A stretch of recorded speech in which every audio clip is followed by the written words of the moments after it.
Hello everyone, how are we all?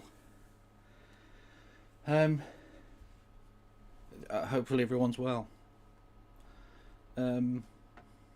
Yeah. Sorry I wasn't here yesterday. I was doing stuff. And sorry that I didn't put the fucking notification for this in on time. I mean, technically I did, but it was like 2 minutes before the top of the hour, so... Yeah, no. Yeah, on the Discord, that is. On the other things where people don't give a fuck, I put it out much earlier. Yeah. Oh, what's up with you, Kieran? Hopefully you're okay, mate. Kev wearing his JD Vance mask. Oh, fuck you, Vogel. Fuck you. Fuck you, sideways. We all know you were making your way to the Vatican to finger the Pope. Not to finger the Pope, to become the Pope. Oh yeah. Oh yeah, everybody. Did you know that the Kev is the Pope? We'll get to it. But I am. I am the Pope. Where are we? Actually, did I put this? Did I even put it on fucking Blue Sky that I'm live? I did. Okay.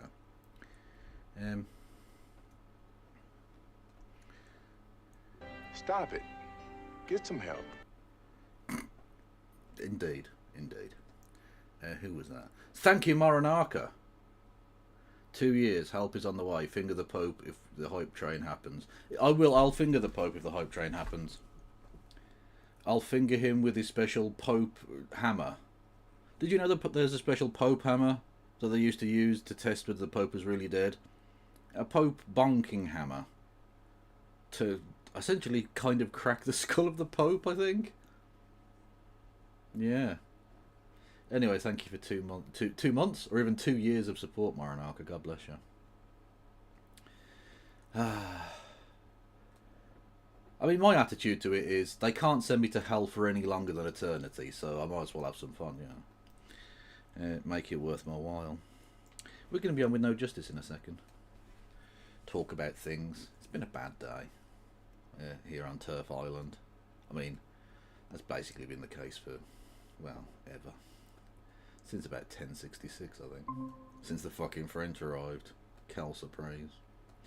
See what I did? I used French. God, I'm clever.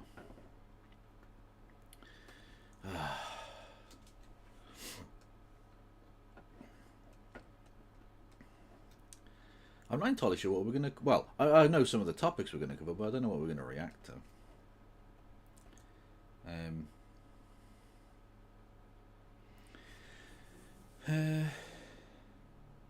Did you hear that one pope in the 16th century dug up the previous pope and put his body on trial? I did. He then beheaded that pope. He beheaded the pope.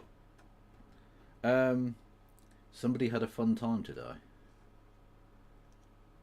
What the fuck? That is... Okay. That is definitely a thing. Hang on, where are we? Boom. Somebody did that.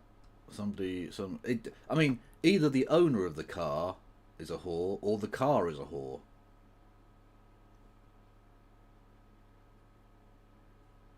I don't know.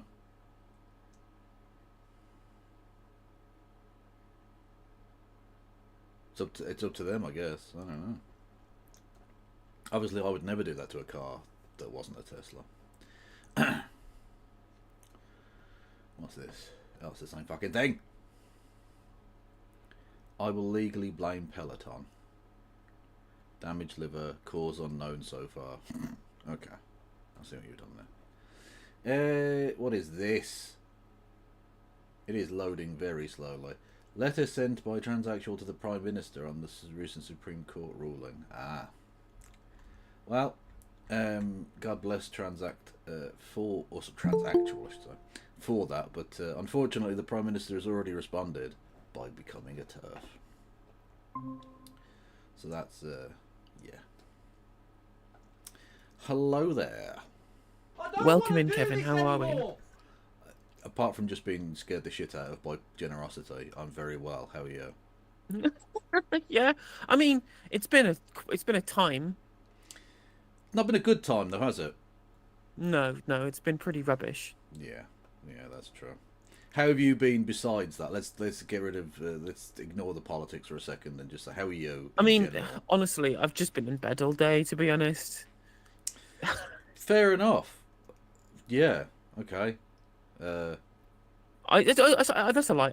I've not been in bed all day. I got out of bed at at Stop it. 10:30 when I realised Get that some Greg's help. was about to stop serving breakfast, so I could get myself a sausage and bacon baguette with brown sauce. Went to Greg's, got my bacon and sausage baguette with brown sauce. Went to the co-op, realised they had no jam donuts left. Went home and then went back to bed again. big day. Big day, big things. Yeah, I'm really taking this seriously. That's I edited a segment. I did some work. I edited a segment and a TikTok. I've done some actual work today rather Well, than that's fine not. then. Yeah, that's Mm. fine. You don't lead off with the fucking Greg's thing. Don't say I use the Greg's breakfast closing time as a fucking alarm, as you're like as the leader. Say, oh, I did some work. You know, I was productive today, in an That's true. unconventional location potentially, but so I was productive. And I Yeah, went to Greg's. You know. and I went to Greg's. I mean, that's true. Like again, I was saying to Che yesterday, I've been really kind of slacking on getting segments out every day, which I told myself I would do. Get at least one, potentially two segments out a day. So I'm going to be back to my usual kind of release schedule on videos now. I just had a real kind of motivational kind of drop in the last week or so. Well, that's I think probably understandable. And you've been physically ill, so yeah. That's true. That's true. Oh, anyway, yes, thank you to Ella Bella in it for 6 months. Much love. And I'm on a hype train, so if everyone wants to buy me Greg's, you can do so in the form of bits and subs on Twitch. You can also do so for No Justice of the MTGs. You can give me money if you really want to. True. I do need that for the act of survival under capitalism. True. And thank you, Carl Brown, for a donation. Hope you're well, Kev. I am well, thank you. I'm especially well because I got a new job. You did? I did. I don't know if you saw this. It did make it made the papers, right? Okay. It turns out that I am in fact the stand-in Pope. I am. Okay. Now you might think to yourself, "You're not from Dublin, and that's not a picture of you." Journalistically, it's sloppy. I mean, you are But the Irish. I am. I am Irish, and yeah, so I am the interim Pope. I'm very much the big Sam. I'm the Sam Allardyce of popes.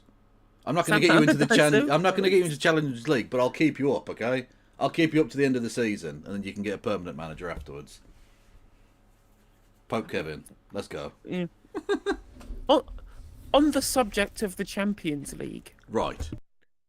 have you seen that the government are going to be publishing migrant crime league tables like it's the county championship? I did see this, and I just thought to myself, at the very least, it won't be that bad when reform inevitably get in, because we'll just already have had reform anyway. Because they're literally just doing reform now. Like, what good is this? I haven't seen anyone interviewed about this because I don't want to. Because I don't want to go into a homicidal rage and travel to Westminster. I don't want to do it. So I've just tried to ignore their actual words they speak. But what was their reasoning? Who does this possibly serve? What benefit is this to anybody? I've sent you the article talking about it. We can go through it. Yeah, we can do. Again, I will probably just descend into a rage. It's so fucking dumb. It's such a nasty right wing movement. Basically every element of government on your Pope motion. policy at the moment seems to be them trying to placate people who fucking despise them and will call them communist regardless. Like, that's it. They're not going to win a single vote. They're eviscerating votes. Hello? Yeah, exactly. Sorry, you're okay. absolutely right. Yeah, you're absolutely right. They're And again, we looked at the electoral stats for this a couple of days ago, didn't we? Showing that actually the thing that's going to lose Labour loads of seats is them losing votes to their left by trying to ape the votes of right wingers who are never going to vote for them. Yeah. They would be the biggest party in Westminster if lefties were still voting for them, and instead they're chasing right wingers, losing people to their left. Progressives, quote unquote, are going to go and vote for the Liberal Democrats. I mean, yeah, I wouldn't, but Yeah. they're going to. Yeah. And this is what is going to be the difference between a Labour-led coalition in the case of a hung parliament and a Reform-led coalition in the case of a hung parliament, Well, exactly, yeah. I mean, we'll get onto, I suppose, the news of... apparently there's a mould problem in number 10 now as well. The turfery has spread. Not that it's that surprising. They're basically eviscerating any semblance of any progressivism whatsoever. And the very same people who are out here still calling them communists, still calling them traitors, and will never vote for them. And they're giving up on all of their core base whatsoever. And they're just going to continue to drop in the poll. And you know what their answer to that will be? We need to go more right-wing. Well, exactly. That's exactly what's going to happen. And all we'll just have is policy being set by Farage and by Robert Jenrick. That's what we have already now. We don't have a Labour government. We have a Conservative government that is being kind of led, which is being... We have a Conservative government where policy is being implemented by people in red rosettes calling themselves the Labour Party, but just doing policies the other parties want anyway, regardless. Like, they're just doing all these things regardless. Nigel Farage is dog walking the current British cabinet. That's what's happening now. They're just doing what he wants them to do. And it's apart from the one left wing thing he wants, which was to nationalise steel, that they won't do. But all of the right wing shit, they're on it. That's not just that policy either. Nigel Farage has also called for the ending of the two-child benefit cap, which was also leaked by the press today, that ministers are absolutely 100% ruling it out because they believe that it's popular. So Nigel Farage is to the left of the Labour government on nationalisation, because Reform UK have said we should nationalise Thames Water as well. And on top of this, it's to the left of them on the two-child benefit cap, on child poverty. No less. Amazing. So, but then again, these are the people who we are going to get told of the next election we have to vote for, or we'll be Reform UK enablers. We'll be enabling Reform UK. Like, you have to vote for these guys, or you'll have Reform UK. And it's like, well, this is just... They're already Reform are already in government.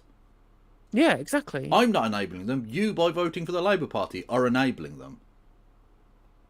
Anyway. Exactly. And the state of this particular policy, this isn't even Reform UK. This is like BNP. Yeah, this is out and out fucking far right shit, yeah. So, officials forced to reveal migrant crime tables is an interesting piece of framing from the Telegraph. Yvette Cooper orders Home Office to release detailed breakdown by end of the year. The nationality of migrants with the highest rates of crime will be revealed in official league tables for the first time under plans due to be announced by the government on Tuesday. Will they be able to get relegated from Division 1 to Division 2, right? Will, like, Sao Tome and Principe drop down? All I'm because of saying, some look, kind of shift in geopolitical circumstances. Look, I support the Algerian criminal team on this one. I'm very much a big fan of the Algies, and they're solid mid-table this year, I reckon. They get a good midfield.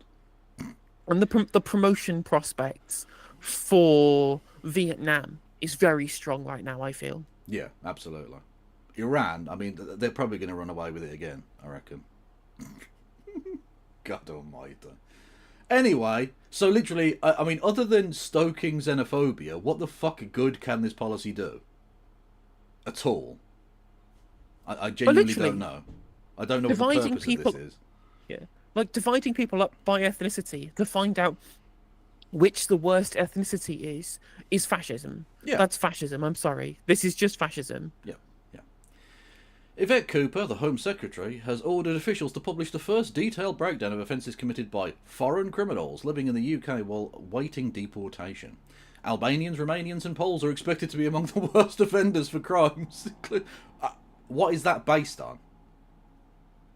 Okay. Including violence, robbery, theft, and drug dealing. It is understood Miss Cooper overruled Home Office officials who previously claimed it was too difficult to provide quality data on foreign criminals, telling them she wanted the figures to be published by the end of the year. Why? Wow. Why do you want that information published? It's so fucking pointless. I mean, it's like, dangerous. I mean, it's because these people are racist. Like, Yeah. at this point, you just have to admit that the Labour government is a racist government. Like, that's what you have to admit. Whether they're doing it because they believe that it's kind of popular for them to do so, or they feel like they've been forced into it by Reform and the Tories, I couldn't give a shit how they arrived at that position. If you're doing racist things, then that makes you racist, right? Pretty much. The only previous such breakdowns have been unofficial, published by the Telegraph and campaign groups, so fascists, cool, who obtained the data through freedom of information requests to police forces. And I'm sure didn't bend those numbers at all. The move ahead of next month's local elections will be seen as an attempt to take on Tory right-wingers who have called for the data on foreign criminals to be published and to neutralise efforts by Nigel Farage's Reform Party to capitalise on immigration fears in Labour's traditional heartlands. So hang on, So we just like. So like you're trying to neutralise efforts by Nigel Farage, and you're trying to take on the right-wing Tories by just being them. By just doing the thing they want you to do. That's not taking them on, that's capitulating to them. That is just aping them. I mean, this is the problem, right? Is that especially within the two main parties, two parties that are obsessed with just winning rather than believing in anything. Like, you can talk about Nigel Farage's political acumen all if you want, but at the very least, he is sincere in the things that he believes. He is right-wing, and he is very open in saying those things, you know. But people in the Tory and Labour parties, they've had such a long period of time forgetting that they're supposed to have a political ideology and govern for the things they believe in rather than for the sake of governing, that they can't understand it as being capitulation, because all policy for them is a means to an end of being the ones in power rather than for the utility of implementing the policy. So they don't think of it as capitulation. But you're absolutely right, it is absolutely capitulation. And at the end of the day, Nigel Farage gets what he wants regardless. It's just like with Brexit, when Tories felt like they were forced into putting the referendum because they were losing too many votes to because they were losing too many votes to UKIP. So they go, oh well, we'll get Brexit anyway. You know, we've left the European Union, and the job here is done. Didn't have to win a single seat. Yep, never, not a single MP ever, and they got exactly what they wanted. I mean, they got a defector, Douglas Carswell, but they didn't win any seats. Well, yeah, they didn't win a single seat ever. Yeah. Yeah, unbelievable. Oil like a baby otter. Thank you to Wayward Historian with Bitty Bits. Much love. Thank you to Treebor P for the 20 gifted, and Kaylee Anderson for the £4.20. Haha, that's the weed number. Dude, weed Lamau. True. Thank you, Katie Marshall, for 8 months on the Yam Chobes. And so this is this is not a league table. This is a geographic breakdown. This is the World Cup qualifying, I think, for the Crime World Cup. Cuba's doing all right there. Well done to Cuba. Nationalities commit which nationalities commit the most crime in England and Wales? Well, I think probably the British, but for some reason we're not even like linked there. For some reason, okay. Libya. Because crime is only bad when foreigners do it. True. Iraq. Well, I wonder why there are potentially poor people from Iraq that might be doing crimes. Iran and Afghanistan. Oh, that's interesting. Interesting. Well, I wonder why those countries are poor. Also, the fuck is going on with Czechia? You're not poor. What's your excuse?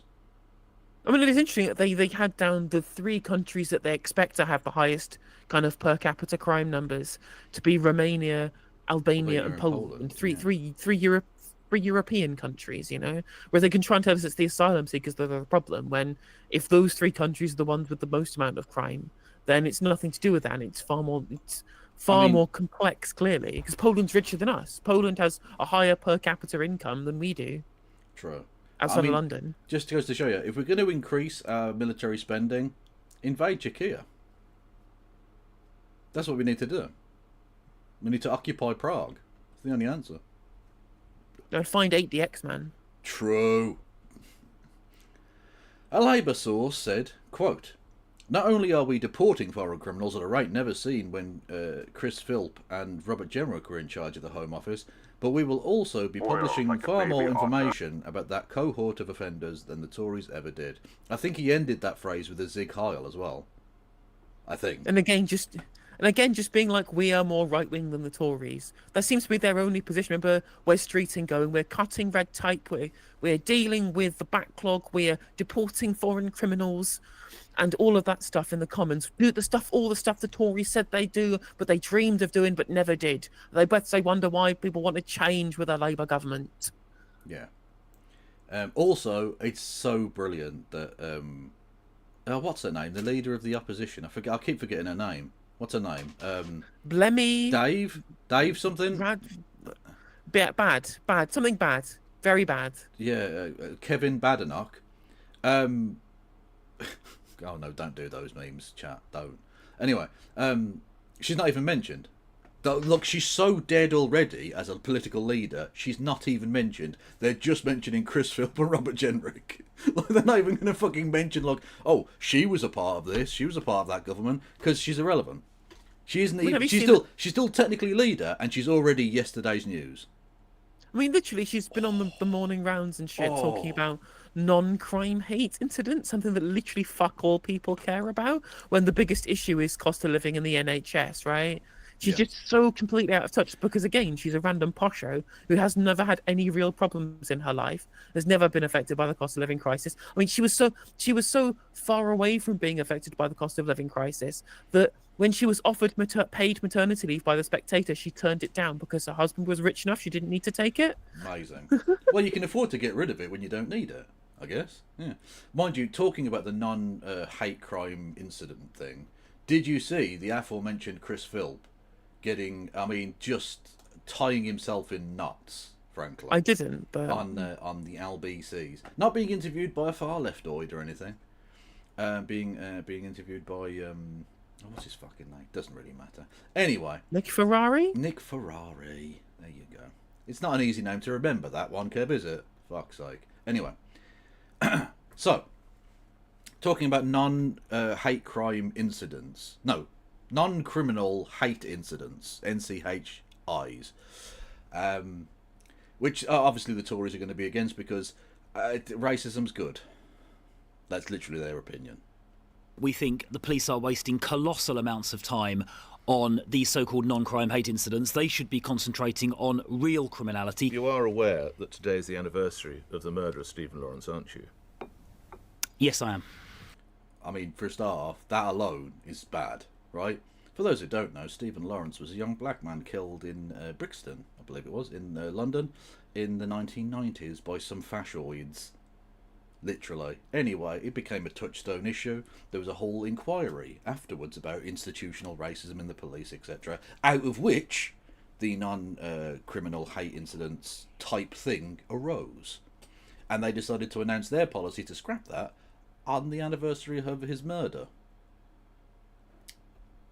Now, I am genuinely prepared to think that they did that completely unknowingly because they're fucking idiots. Like, literally the biggest buffoons who have ever lived. But it could also just be that they're really racist. I don't know. I wouldn't be surprised either way. It's just like Rishi Sunak making a joke about trans people with Brianna Jai's mother in the fucking viewing area. Yeah, just, I mean, oblivious fucking idiots who, like you say, have never really faced any hardship in their lives. So that kind of symbolism wouldn't mean anything to them. You know? Well, why would you put the policy out today then? Well, it wasn't done intentionally today, but as I explained, the policy acknowledges, So that and in makes fact, it the all op-ed right, I wrote. Well, hang on. The op-ed I wrote in today's Telegraph expressly acknowledges the origins of NCHIs in the terrible racist murder of Stephen Lawrence in 1993. And that's why. I didn't realise. Wait a minute. That is. I didn't realise that they were directly related to legislation that was brought about because of the murder of Stephen Lawrence. Like, yep. I thought it was just, they're talking about hate crimes and they talk about hate incidents is bad. I'm just like, this is really off colour. And I'm like, no, they are literally fucking pissing on the memory of Stephen Lawrence. Jesus Christ. Literally, the Lawrence Inquiry, one of the recommendations was the introduction of the NCHIs. Yeah.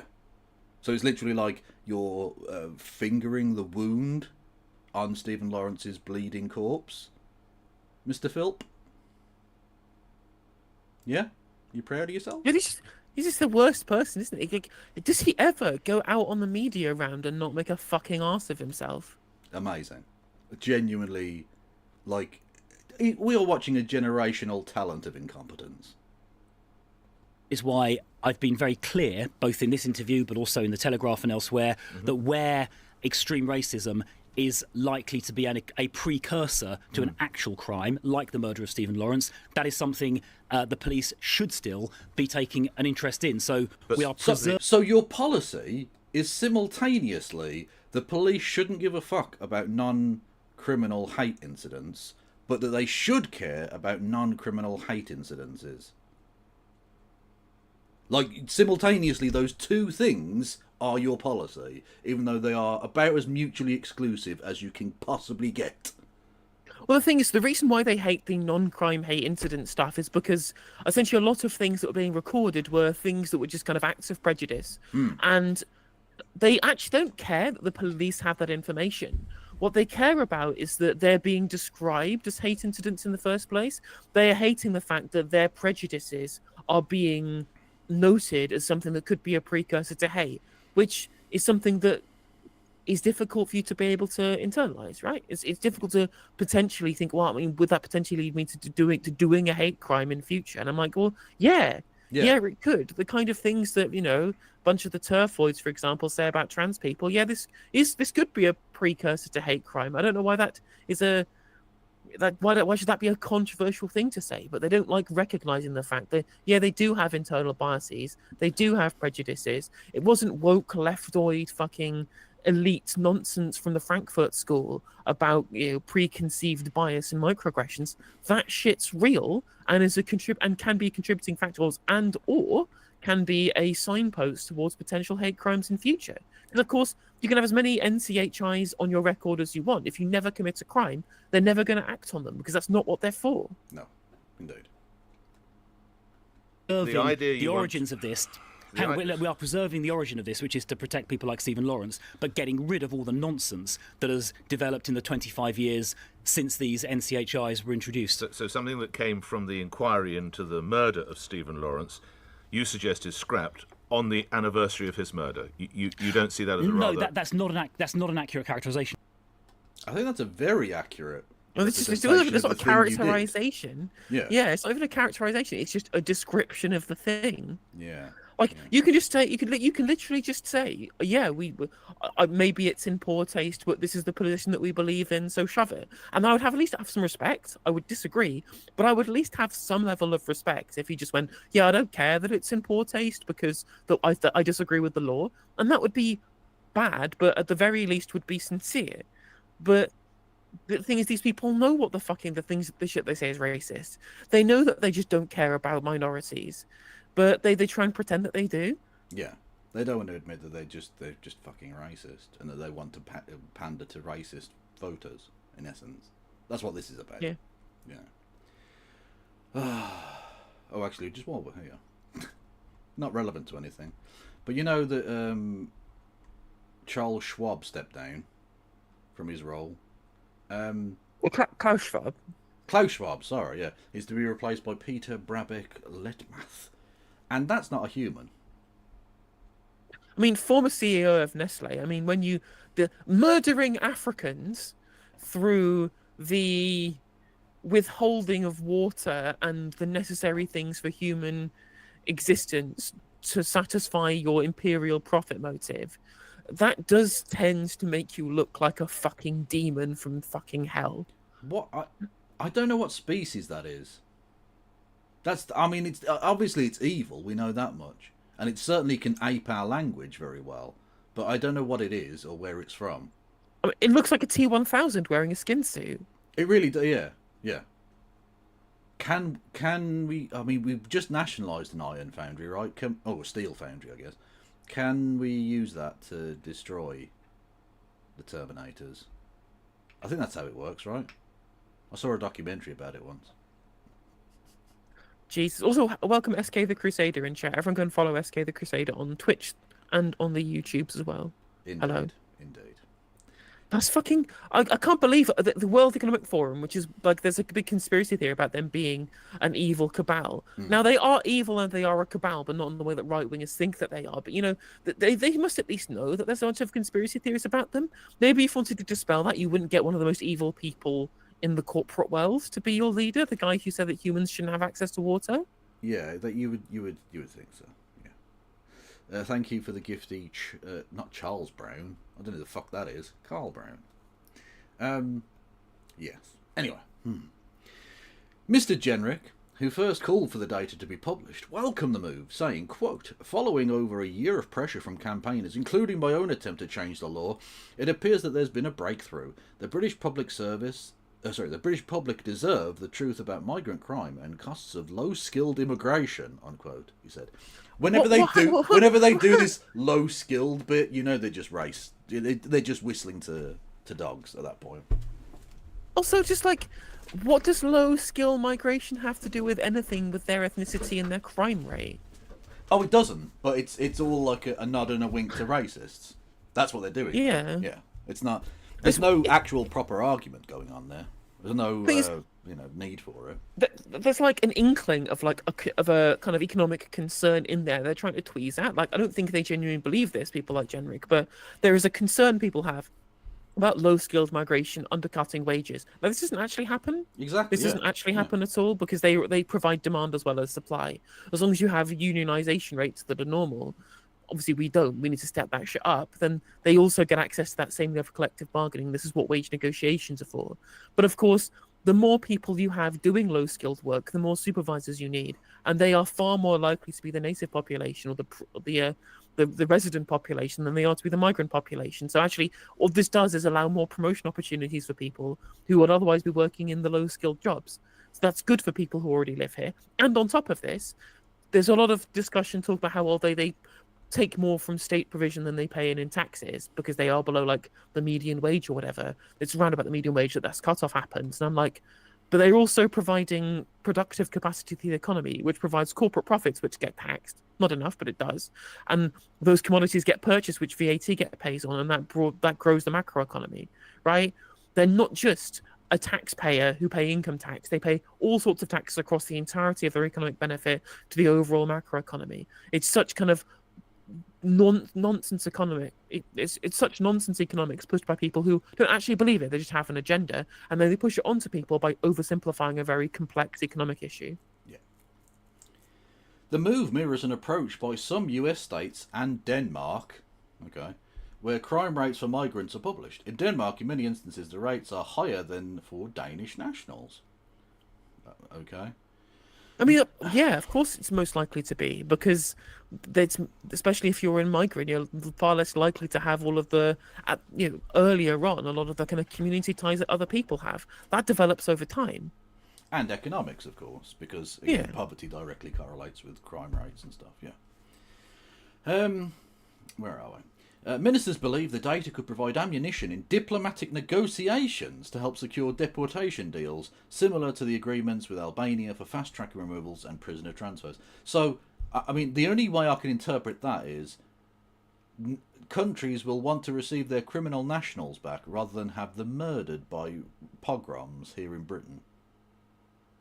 Oh, it is funny for Robert Jenrick to be supporting something which would try to deport foreign criminals, when the Rwanda deal that he thought was so good when he was a Conservative minister had an explicit clause that allowed Rwanda to deport criminals from Rwanda to the UK. Yeah, but it's alright when they do it. It's true. That's the rule. It's true. That's the rule. Sources said it could also help law enforcement agencies target foreign offenders. I mean, how? Just time out halfway through a fucking sentence. How can it possibly do that? Other than, okay, someone looks vaguely like they might be from, let's say, Nigeria. It doesn't matter what country, right? So you're just going to racially profile people who are black because Nigerians are at the top of the list. Other than that disgusting abuse of the justice system, how can it possibly help law enforcement agencies in any way? And by the way, I don't mind if Czechia ends up being at the top. I don't mind because Whitey needs to get it, but you know. But like, yeah, how again? All that does is just try and incentivize more racial profiling, which will lead to Yeah, even exactly. more levels of institutional racism that we know the police already have because of shit like the Casey review. Yeah, yeah. As has been seen with police operations against organised foreign crime gangs running illegal cannabis farms. Oh, yeah, that's the real problem in Britain. Too much weed. But even then, like, there is already a way of targeting gangs, which is targeting the gangs themselves, not broadly targeting entire racial groups or ethnic You groups. know the problem, though? They moved all of the cannabis sniffing dogs to rubber sniffing. True, That's how it ended they up this did do way. that. Then now all the cannabis farms have gone mental. Deportation data underestimate. Okay. The analysis will focus on foreign criminals living in communities while they await deportation. Home Office figures show that there were 19,244 such people at the end of last year. That's so tiny. We're a nation of 70 million, nearly. 70 million people, and you're worrying about 20,000. A fucking middling championship crowd. I mean, Really. also, just why does it matter if they're already awaiting deportation? Then it doesn't matter whether they're a criminal or not. Like they're on the way out. Like, if anything, they're far more likely to be committing a crime if they're awaiting deportation because they realize that the country doesn't want them there. They're not going to send them to prison because that makes them their problem. They're just going to let it slide, right? You have no incentive to obey the law if you know you're going to get deported. Yeah. Labour claimed the Home Office previously underestimated the number of such people awaiting deportation under the Tories, prompting such figures for the end of 2022 to be revised upward in February by 30%, from 11,266 to 14,640. The number then increased to 17,907 by the time of last year's general election. That's a bit of an increase. Well, now we know why they're doing it. We know exactly why they're doing it. They're going to go, the open borders experiment from the Conservative Party made us a hive of foreign criminals. You can never trust the Conservative Party on criminal justice or immigration ever again because their open borders experiment thing. The line. And you know how many votes that will win them? Zero. Zero. Literally zero. Votes. Because it will lose lots of other votes, though, because they realise, oh, that's weird. Why are you doing weird criminal lists? That's really weird and fashy. Stop that. Yeah, like, no one on the left is going to vote for them when they start saying, let's do a racially motivated league table of ethnic groups, which is, again, some British Union of Fascist shit. Yeah. And all of the right-wingers are going to go, oh, well, they're only doing it because we told them to do so. They don't really believe it. They're only doing it for virtue signalling to us. But it just shows you reform were right all along. And now that reform have been vindicated, we're going to vote for them extra hard. Yeah. Home Office sources blame the rise on the early release of offenders from jail to combat overcrowding, a litany of human rights appeals by foreign criminals against deportation, instability in some countries, and diplomatic obstruction from others. Oh, those human rights. You know what you should do, Kia, as a former human rights lawyer? You should just break international law in specific and defined ways. You'd be fine. Yeah, okay. Exactly. Limited and specific violations of international law. That's the way to do it, honestly. You know what you should do? You should set up a camp in Rwanda. Or Tanzania. Don't do it, Kev. Another finger on the monkey paw just curled. No!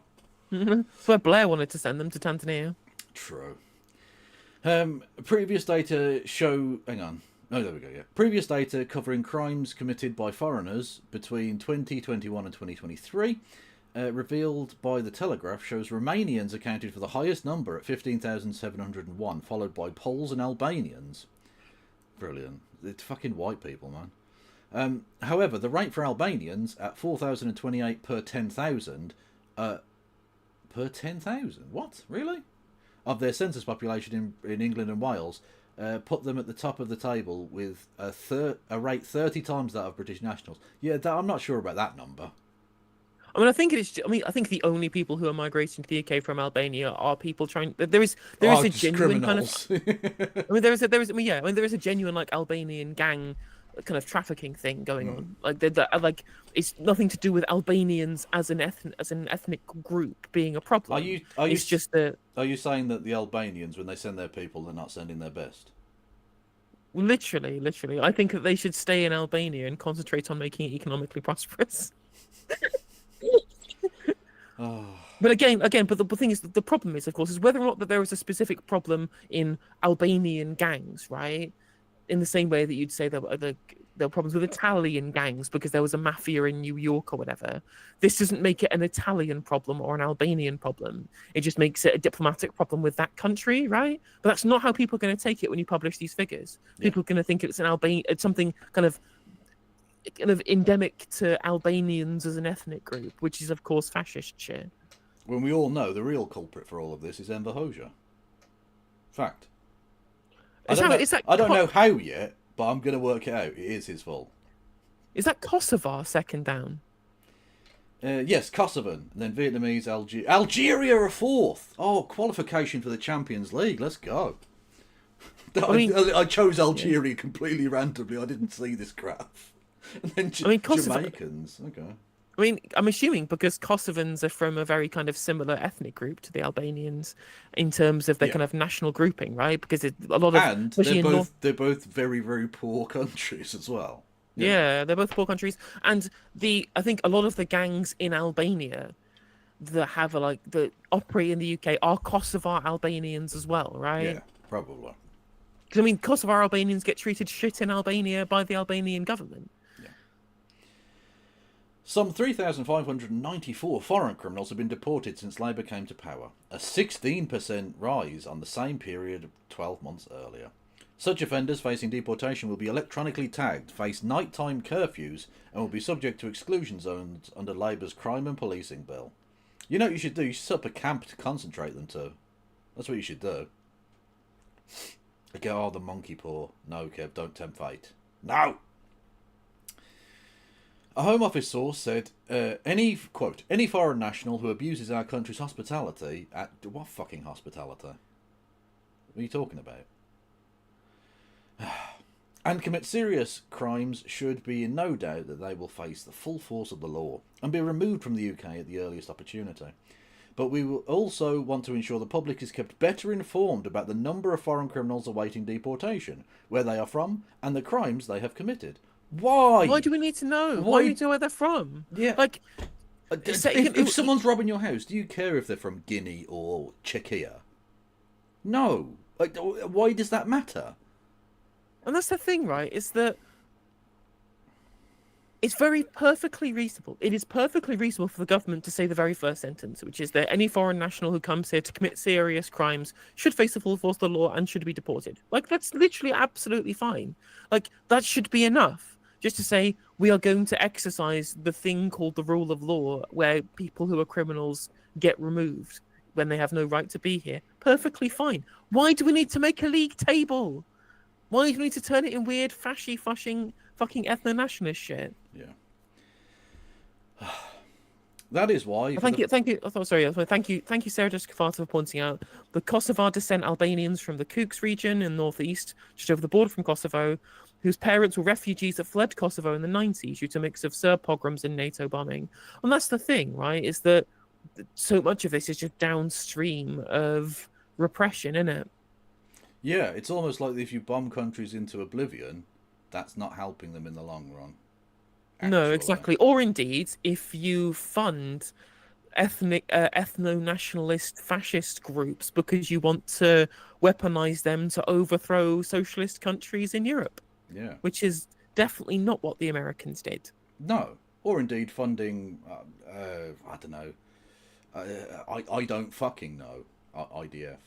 I don't fucking know. Anyway. Yeah. Thing is, stopping pogroms and genocides is perfectly reasonable, but you don't really get a free pass on that shit when these are downwind of the things that you deliberately tried to foment in these countries. Yeah, true.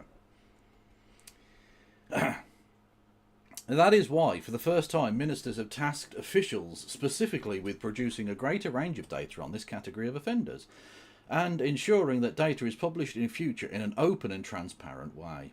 Any foreign national jailed for at least 12 months faces automatic deportation. The Home Secretary can also seek to remove anyone with a lower sentence if their continued presence in the UK is judged not to be in the public good.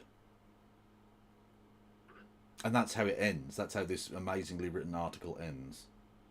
Someone in chat saying, "I'm sorry, there's no excusing 50% of Albanians having criminal convictions and 1 in 40 being in prison. That's unbelievable." I'm like, but that's nothing to do with them being Albanian, which is what this league table shit is trying to prove. If you think that there's an Albanian gang crime problem, which obviously there is, I already admitted earlier on that there is an Albanian gang problem, then you tackle them in the way you would tackle any gang. Because the fact that they are, whether they are or not Albanian, is totally irrelevant as to how you would implement a policy of tackling gang violence and gang culture, which is by dismantling the gangs using the police that are there to do such a thing. But I've just whether they're Albanian or not doesn't matter. I've just noticed the discrepancy, a pretty massive discrepancy if I'm reading this right. It says 4,028 per 10,000 in the body of the text, but this graph shows less than 250 per 10,000. Right? Am I reading that correctly? That's what it seems to be. Yeah. Okay, so I mean, again, my incredulity at 4,000 per 10,000 I don't think was misplaced. Either that's a ridiculous typo or they just lied and hoped nobody looked at the graph right underneath it. So I'm assuming that the total is 4,000, then, that there are 4,000 Albanians in prison, for example. But when you actually do that per capita, that's the 250 number, or the 230, whatever it is, you know? I don't think that works either. Unless there are very, very few Albanians, like fewer than 10,000. Oh, right, okay. The 4,000 is criminal convictions, the chart is incarceration rate. Oh, okay. I'm right, okay. So, and I mean, presumably there are lots of Albanians doing very petty crimes then, that for which they're not being sent to jail, like minor pilferings and things. Yeah, okay. Yeah. Well, that makes sense. That I mean, obviously subsistence living. Yeah. Yeah, well, it could be possibly just gang related, but you can't pin it specifically to the gang activity, so you can only do it as petty theft or whatever it is. Yeah. Or like drug crimes, for example. I believe a lot of the Albanian gangs in the UK are drug related, right? And so if you catch somebody in possession, you can't do them as a dealer unless you can prove their gang and or dealing relationships, which is very difficult. They just had an unusually high amount of weed in the trunk of their car. That's it. Yeah, no, this is for personal use of this entire tree I have on me. Yeah. Interesting. Solar Gold pointing out a lot of post-Yugoslav criminal enterprises emerged during the wars as a means to fund paramilitaries during the conflict. It's weird how in so many of these post-Yugoslav countries, they all say that life was better before the Yugoslav wars and before the country splits. Weird that. It is odd, isn't it? Very strange. Well, apart from Slovenians love living in a post-Yugoslav world, but Croatians and Serbs very much not. That's so. because Slovenia's always been rich. Yeah, it's always been the richest area, yeah. I mean, it's partly the reason why the state collapsed is because the tensions were of the kind of regional disparities in economic output was exacerbated through the funding of said fascist groups by the United States. And there was also the guy with the beer bottle up his arse. Which is a story, I presume, from that lack of reaction you don't know about. No. Oh, okay. 1 second. It might be an interesting sidetrack if you want to go down that route. Go for him. It's a fascinating and silly story. It is a true story, and it did have an impact. But yeah, hang on a minute. Where are we? I've got that one saved. Here we go. Boom. There we go. Right.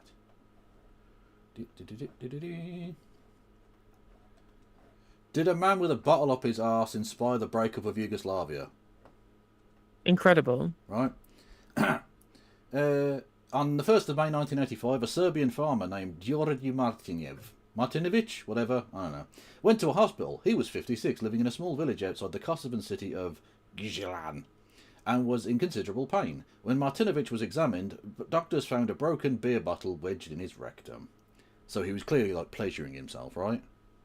But he lied, and it caused racial problems.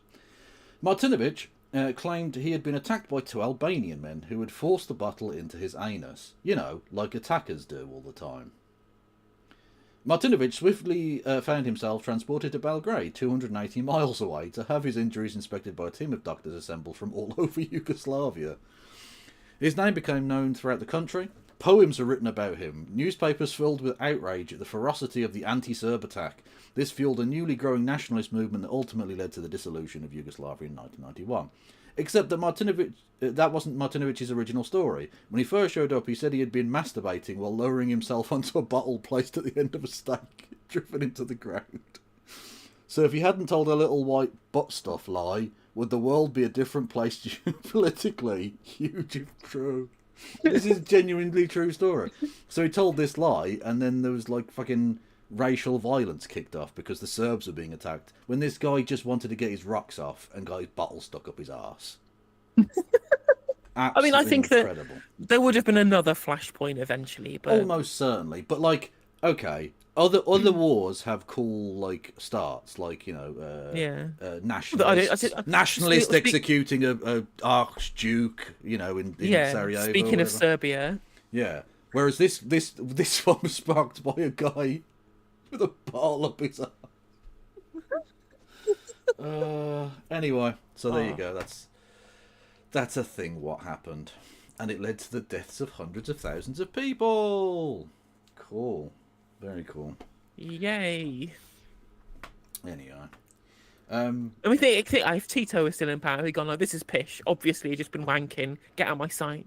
See? That's why. That's why Yugoslavia broke up. Because these people took it seriously. Tito wouldn't have taken that shit seriously. Yeah. It'd have just been like, my man, firstly, I'm not believing your lie. And secondly, are we going to have to institute a training course on how to pleasure yourself with bottles up arses? Because this can't be allowed to happen in the future. This is ridiculous. I get you want to stick things up your arse. Do it safely. And then the Yugoslavian industry would have created some sort of safe dildo situation. Exactly. And they'd have been one of the leading sex toy distributors of the world. Yeah, the People's Sex Toy Cooperative. Yeah, exactly, yeah. Who doesn't want anarchist butt stuff? Come on now. Anyway. Yeah, did we have anything else we wanted to watch? I don't even know. I'm mainly bringing arse-based stuff to the table tonight. The iPaper did a bunch of vox pops with people in Runcorn, which might be worth looking at. Yeah. I mean, we do have to talk about Keith being a TERF, I think. I mean, we obviously do, yeah. Oh, God, he's such a scumbag. So, yeah. Starmer, well, he was asked, was he not, in an interview about the recent Supreme Court decision, saying that basically, you know, trans people don't really exist or whatever. And he answered inconclusively, and so someone put an official thing into the Downing Street team, and they have now said that Starmer does not believe trans women are women. Which is funny, because he said in 2023 that Section 28 was terrible and was a stain on the record of the Conservatives, but Labour got rid of it and they would always stick up for the LGBTQ community. It's almost like Keir Starmer is a giant fucking liar. Massive liar. And again, even if you want to ignore the morality of it for just a second, it doesn't work politically either, because all the TERFs have been saying all day is, oh, why did you say a woman can have a cock? And playing that clip of him saying a woman can have a penis, which is a thing he said on LBC a very long time ago. Like, at least 20 broken promises ago. He didn't even say that explicitly. He was very implicit in the way that he was claiming that by saying, well, in 99% of cases it's a matter of biology, but there's a 1% with which their gender is a more difficult conversation. They should be respected. He didn't even say a woman can have a penis, which, to be fair, is what Emily Thornberry said. Although she said the other way around, which is a man can have a vagina, right? She said, you know, well, my friend is a trans man, he is a man, and he has a vulva, so yes, obviously, which is, you know, at the very least, a more forthright answer than any of the other motherfuckers will do. But both Starmer and Bridget Phillipson are out here just going, well, we appreciate the clarity. Obviously, the clarity that isn't there in the Supreme Court judgment. There is no clarity. This was about the provisions in the Equality Act, and they specifically said that this doesn't mean a definition broadly in terms of sex or gender for the entirety of the law. It's just this specific piece of legislation. That's in the actual judgment itself. And yet, every single Labour Party official is coming out saying, we appreciate this clarity that's not fucking there. There's no clarity. But yeah, go on, sorry, go on. The clarity is coming from the proposed statutory guidance that's going to be issued by the Equality and Human Rights Commission, essentially saying this singular judgment means we get to strip all rights away from all trans people. And Starmer and Phillipson and all the other lot are just going to accept that guidance and go, yep, we don't need to change the law that's been poorly interpreted. We're going to accept the guidance of somebody appointed by Liz Truss, who we extended their tenure for a year, even though it's obvious that she's a plant used deliberately to try and undermine LGBTQ rights, right? True. That's what they're doing. They're allowing a Liz Truss stooge to write policy for them so they don't have to bother doing it themselves because they believe in nothing. They're not there to do policy. They are literally just there to be fucking empty suits governing for the sake of governing. They believe in absolutely nothing. True. But they're going to come a cropper because ultimately this is going to be sent up to the European Court and it's going to be overturned. Because this absolutely conflicts with other rulings they've made in exactly the same circumstances. Like, this is obviously a complete lack of clarity, as you point out. The idea that you can be left in a kind of gender limbo is obviously not a legally sustainable position. And so the government are staking out a position, and like you say, the Equality and Human Rights Commission are going to stake out a position which will be cut short in relatively short order by the European courts. And then what? Well, exactly. What do you do then, Keith? Do you pull us out of fucking all human rights legislation? What do you do? I mean, maybe Farage will get his way and we pull out of the CHR so that we can do more deportations and screw over trans people. Because why screw over one minority when you can screw over two? Imagine that. Imagine that their race baiting for decades couldn't get it over the line, but the fear mongering about trans people by J.K. Rowling gets us to have all of our rights stripped away. Brilliant. I mean, that's basically where we're going to go because it's Goodwin versus the UK, I believe, under the ECHR, Indeed. which is kind of the case law that we have on this, which is that Article 8 would be a violation, the kind of guidance that's being offered by the ECHR, by the EHRC, because they're essentially saying that trans people can't use any bathrooms and they should use their power of lobbying for third spaces that don't exist. What are you going to need in places where you don't have enough two-gender toilets? You're going to need a third gender toilet. Literally, because again, what the fuck is this? Not that's even less practical than having a police officer checking your minge and/or cock outside each fucking toilet. It's ridiculous. Well, that's it. But the problem, of course, is that the utility or the practicality of any of these policies are not relevant. What's relevant to these people is trying to make sure that trans people cannot exist in public. That's what they want. Basically. They will not stop short of that. And of course, from what we've seen, they won't stop short of trans people either. I've seen multiple TERFs, or not even TERFs, just conservatives, because that's what these people are, going, oh, now we've defeated the transes, let's move on to the migrants, right? Yeah. Well, indeed, yeah. Because they are just conservative twats, yeah.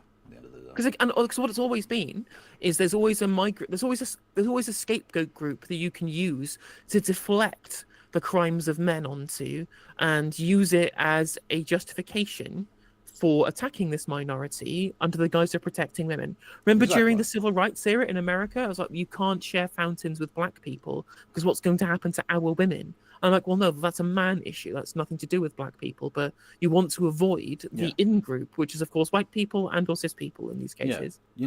You know who offends against women, be they trans, cis, or anything else? It's cis dudes. It's almost exclusively cis dudes. Yep. And yeah, it's dark money from Christian cis dudes that's funding the LGB groups. What a surprise. Almost like they're being used as a kind of human shield to allow fucking sexual criminals to continue their works. Brilliant. And again, work. The thing is, and the worst part about all of this is that I would still be upset. I'd still think it was terrible, right? But if Keir Starmer genuinely believed this stuff and had said so in the manifesto and it'd be voted in, at least there'd be a democratic mandate for it. There is nothing for this. He believes in nothing. He stands for nothing. He's an empty fucking suit being programmed by the right-wing press, by his donors, by his handlers in government. He's someone who believes in nothing other than his own power. The stench of his fucking ambition for power's sake reeks all over him like the worst kind of smell possible. He's an absolutely putrid subhuman troglodyte in the worst kind of possible way because of the lack of sincerity and belief above anything. He's a politician who doesn't understand the concept of politics. He doesn't have any vision. All he does is all he does is delegate the responsibility of governing to everybody else just because he wants to feel like Billy Big Bollocks as Prime Minister. I fucking despise the man. I hate him so much. I would rather have Boris Johnson as Prime Minister. Yeah, I'm getting to that point myself, yeah. So I saw a fantastic clip, not really politics related as such, but someone was saying, like, he's so Stop it. untrustworthy and you don't believe a single word he says. So even when he says things you know he does believe or things that he is interested in, they were talking about football specifically on this one, even though he plays five-a-side football regularly and goes to the Arsenal because he's paid by rich bastards to be in a box and all the rest of it, so he clearly loves football, he clearly is very interested in it, but yet you hear him talk about it and it's like he's an alien who's just arrived, who's been told about football and then has to try and bluff his way through it. And it's so true. Like, nothing he says ever smacks of authenticity, ever, in anything. That's the thing as well, is that they are trying to triangulate positions David Shaw style, like Kamala Harris did. Try and triangulate positions based upon what they think polls well. When, of course, if you say one thing to one group and another thing to another group, they're completely contradictory because you want to win both people's votes. Neither of them will believe you. This is why all of this right-wing stuff isn't landing and it's not increasing their polling numbers or their approval rating at all in any rate, and why they're losing more votes to the left than they are to the right, because all the right-wingers don't believe them. Nobody believes him. Like, of course they don't. Like, when they changed the conference so that instead of singing the red flag, they sung the national anthem and hung like a bunch of union flags everywhere. Literally no motherfucker in this country thought this was anything other than pandering. Yeah. No one believed it. It's totally insincere, right? If he'd have started from the get-go saying we're taking Labour to the centre ground, to the right, we're becoming a Conservative party with some some industrial policy smattering around or whatever, then people might at least approach it by some kind of changed Labour Party. But given that we know he ran on a platform that was completely counter to it, because we know, based on the clips we're about to watch, that he's never held any of these positions sincerely and is responding to external stimuli like he is a weather vane rather than anybody with actual principles, none of the people who he's trying to win the votes of are ever going to vote for him because they all know that it's performative. It is unironically, in their minds, virtue signalling. I would call it vice signaling, of course, because it's evil shit that he's doing. But it is so devoid of any sincerity that he's going to win nobody over, right? Trying to appeal to everybody and appealing to nobody in the process. Again, I made the point the other day, but I stick by it. He's giving not a single person a reason to vote for him. Because like you say, no one believes that any of the things he's currently saying he believes. And the people who do believe those things would never vote for him in a million years, and everyone who might have otherwise voted for him is disgusted by his very existence. So nobody's going to vote for this fucker, understandably, assuming he even gets to the next election, which is not guaranteed. If the polling carries on cratering, at some point you do have to ask questions. I mean, he's just vermin. Like, this man is just vermin. The whole cabinet, just vermin. A lot of them. Like, well, Phillipson shouldn't escape this fucking thing here. She didn't have to pipe up in the way she has. They're all fucking garbage. No. Yeah, absolutely. Like, if a fucking plane crashed with the entire cabinet on it, would anybody miss them? Honestly, I tell you. Nothing. You know the thing that I'd miss? The otherwise working plane that's lost. R.I.P. plane. True, the actual human endeavour and work and labour went into creating, a machine that flies. These people just fucking exist in a world of their own self-aggrandizement. They disgust me. There's abuse of vilification and violence against trans people on a daily basis. I think the way the media are dealing with this is... Sorry, is he talking about his own press statements now? But that was an old clip. Sorry, my bad. It's completely wrong, and it resonates almost with the old Section 28 debate. Same argument, same challenge, same characterisation, same stereotyping, if you like. And in years to come, we will look back at this period and say that the way this issue was dealt with was completely wrong, just as we look back now at Section 28 and know that that was completely wrong. Yes, Keith. Yes. And you are the Margaret Thatcher of this Section 28. Literally, in the run-up to the election, he said that we should ban the teaching of gender ideology in schools. Literally wanting to impose Section 28 for trans people. He is the party of Section 28. This is what they wanted. Yep. Trans rights are human rights, and I support the right to self-identification. You just fucking as we piece stood of... up against Section 28, we've also got to stand up here for trans rights and take that fight on. There's abuse and vilification. He's such a piece of shit. What a lying bastard. Just the worst person. I cannot express in words just how much I think this man is subhuman.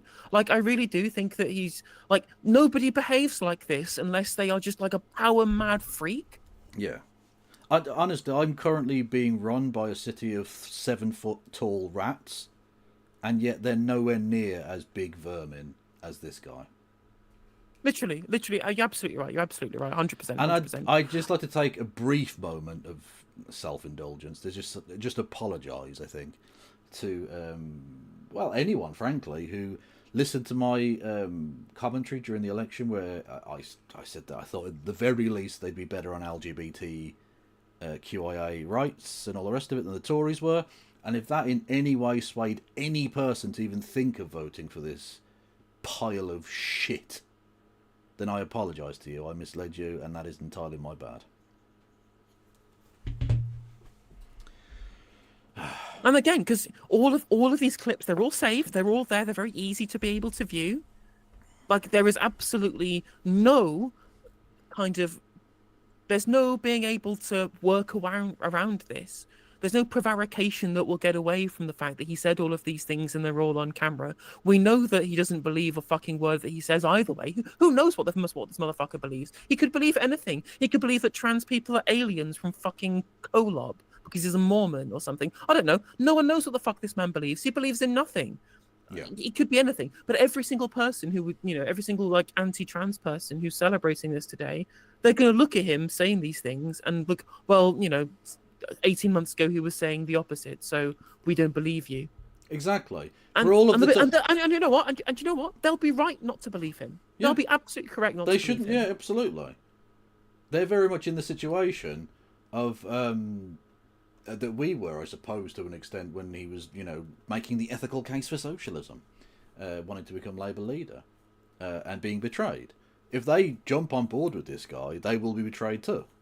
As soon as the weather changes, as soon as the wind changes, the weather vane will start swinging around again. He's fucking trash. And every single person who supports the rights of the LGBTQ plus community, or asylum seekers, or disabled people, or starving children, or Palestinians, they will all know everything that he did in government, and we will tell him to go and fuck himself. Well, yeah, the TERFs already are. They're literally already playing that clip of him, as you pointed out, not really saying, but kind of saying, trans people exist, and that's fine, and they're saying, well, we don't believe you, fuck you. Like, so they're not going to vote for you. I don't know why you. I wonder why nobody supports you, and your polling numbers are going through the floor. You've abandoned anyone who would vote for you in favour of people who have no chance of ever voting for you. I mean, the Labour Party is just the Labour Party is just fucking awful. It's horrendous. It's disgusting. It's vile. It's repugnant. It's putrid. It's rancid. There is no redeeming quality to the Labour Party anymore. I cannot get into the heads of somebody who's staying as a member of the party, right? Like, I have some really good friends and relatives who are members of the Labour Party, and I respect their desire to want to oppose the Conservative Party, for example. But, like, you look at Jess Barnard, who was on LBC today, defending trans people, defending the rights of trans people, talking about how none of this makes any sense, none of it works. The real threat to trans people are the real threats to cisgender women and cisgender men, for example. I'm like, you're on Labour's NEC. Yeah. You've signed off on this. This is on you. I for every single thing she says, she's wonderful. She's a beautiful person, and I really respect everything that she's done for years and years as a high-ranking member of the Labour Party. But like, you signed your name to what this government is doing. Yep. How can you remain like not just a member of the NEC, but a member of the party?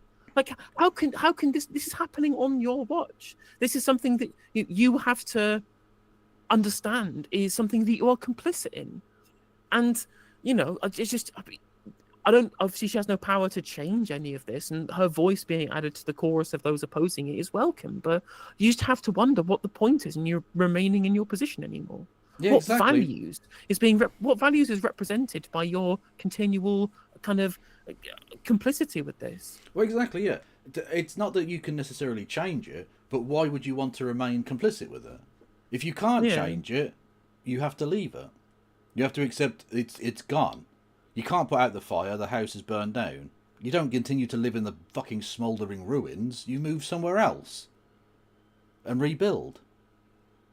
It's not. This is your money, your time, and your effort are being used to prop up this policy.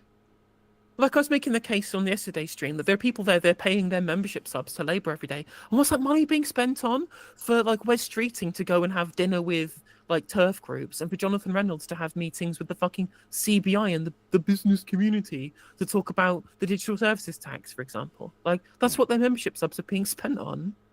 To be fair, I think probably in the second case, that's probably government, so that would be paid for by taxpayers. But yeah, I get the point you're making. Yes. Well, it was before the election. Before the election, it was coming out of party coffers, and that's yeah, where no, most of the deals that were would made. be true. Yes, but now he's like business secretary. Yeah. The old muggins here doesn't get a fucking choice. Our tax money is being spent for him to, you know, sell the fucking country off. Yes. Anyhow.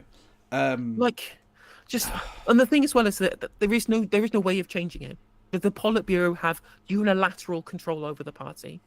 Yeah. There is no, unless Keir Starmer steps down, there is no way of removing him, because the only other way is by the PLP having zero confidence in him, and they were all selected by him. Yeah, and they're all going to lose because of him, by the way, as well. So Exactly. Well, literally, Stalin is in control of the party. He has the iron grip. He's enacted the Great Purge, and now his party apparatchiks have control of everything. yeah, It is every single bad bit about the supposed leftoids in the party that there's been subsumed by the right. You know, like they always said, well, the left are the real Stalinists who would come to charge the party and would make it entirely a personality cult around one person and one political ideology. And instead, Jeremy Corbyn tried to bring people into the fold who then backstabbed him. And now Keir Starmer is the one and created fucking democratic centralism. Front stabbed him, please. True. I'm glad she's going to fucking lose. That will be, honestly, that will be my little fucking wank moment on election night. Assuming we survive, because the camps are coming. Jenny says, "What about was that the point though? Stalin believed in something. What escaped of it? I don't think Stalin believed in anything. I really don't. No, I don't think Stalin. Well, Stalin did some of the same things. He started off quite left wing, and then when it suited him, he became ultra nationalist. Literally, the war is called the Great Patriotic War. He introduced the orders of Kutuzov and all the rest of it. He brought back the fucking the shoulder boards and stuff. He brought back unbelievable Tsarist era reforms back to the army. He became the new Tsar. That happened. Yeah, like you know. Well, again, like for all of their faults, like you can understand that Trotsky and Lenin certainly had their beliefs that they stuck to religiously. True. Yeah, true, but to be fair, Trotsky could be a bit picky about it. Because he had an ice pick through his fucking head. Yes. Thank you very much. And anyway, and Lenin... no, I won't do that joke. Anyway, yes, thank you to Wolf Glenn for resubscribing, much love, and thank you to Carl Brown for gifting a membership on the YamTubes. Yes, what was I going to say? No, it's gone. We'll talk about internal party politics, people staying with Labour. Oh yeah, no. Well, basically everyone needs to fucking leave, and anyone who's still there, like, genuinely, why? Why are you still in the Labour Party? What good do you think it can do at this point? I'd genuinely like to know. I'd like to talk with Bowler Hat Man again, but I'd probably end up screaming at him. I don't know what you possibly... Look, they've literally lost Super Tansky, whose financial vested interest was to stay with the party, and even she isn't. And you know what? Fair play to her. At least she has a red line, right? Yeah. At least there's a red line for Super Tansky.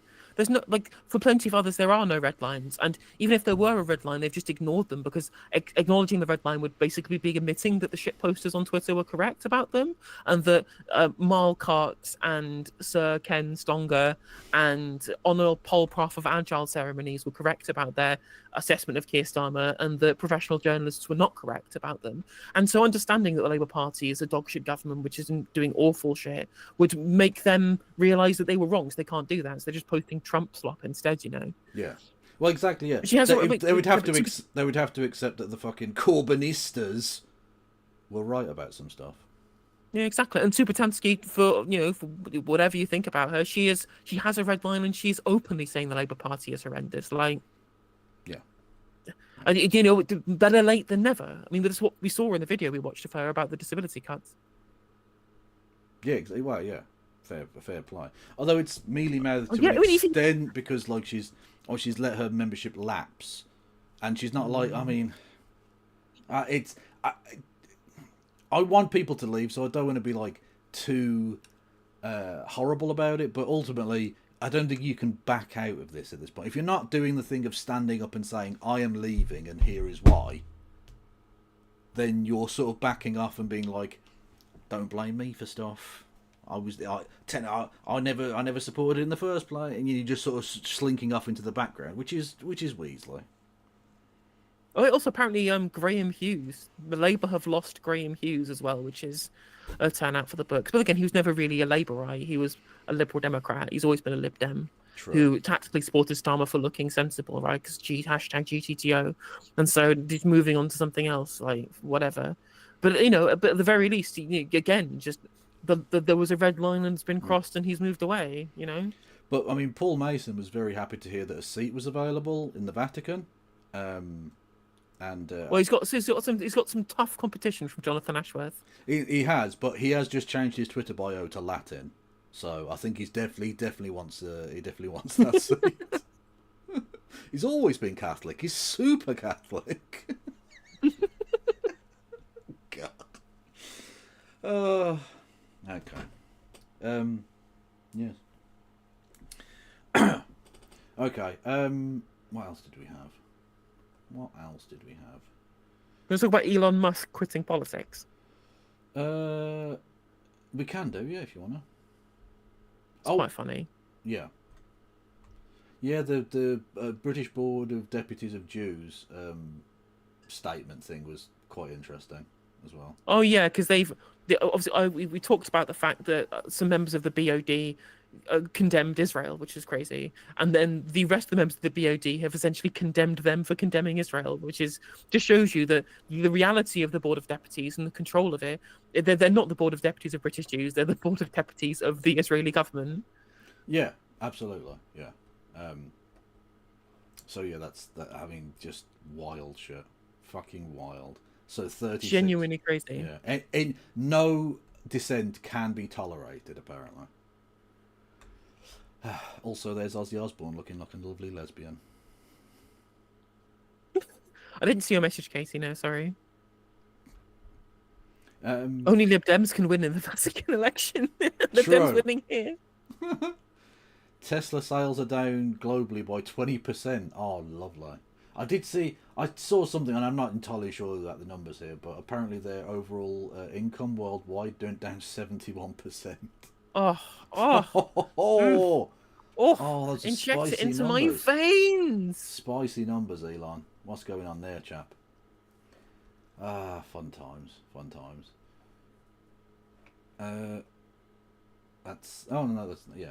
So yeah, he wants to get out of politics, doesn't he? Let me find you the link. Hang on, I did have something about it. Where are we? Oh yeah, did you see the shark that ate the Israeli? That was funny. Yeah, there was a shark. So, genuinely, right, a shark ate an Israeli, right? Or killed. They didn't really eat them. And then someone found a fucking video from earlier in the day of the same shark, right? Because because it's on the Mediterranean. There are going to be sharks and stuff, and the shark literally dodged the children, right? So literally, the fucking shark has a better moral compass than the IDF. At least it only attacked an adult. It literally went between children. What the fuck? I mean, I don't know if there are any kind of zoologists in chat, but my understanding of sharks is that they never really attack humans unless they can smell blood. So most attacks of sharks on humans is when they're bleeding, for example. Yeah. Like, if your human is bleeding, the shark will smell the blood and think that you're an injured thing that they can easily attack, right? Because they're scared of humans, usually. The sensitivity to blood is, like, ridiculously good. Like a single drop in thousands and thousands of gallons, and it will be able to smell it from fucking hundreds and hundreds of meters away. They're so perfectly... I saw someone say that they're probably of the animal groups, they're the most fitted to their biological niche in the world. Because they've been around for so long, they're perfect at it. They're the perfect thing for that environment. And yeah, they won't attack humans generally. Because they know, for a start, they know it's not natural that they would interact with humans, for the most part. Most sharks don't go that close to the coast, and human beings don't go into deep water.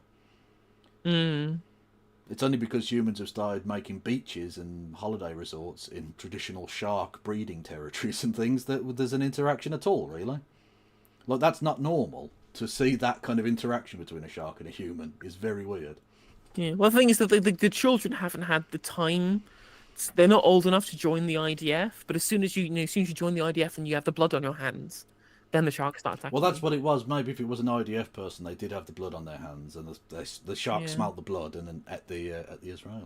Yeah. Anyway, so that literally happened, as you do. Right, what we got? Elon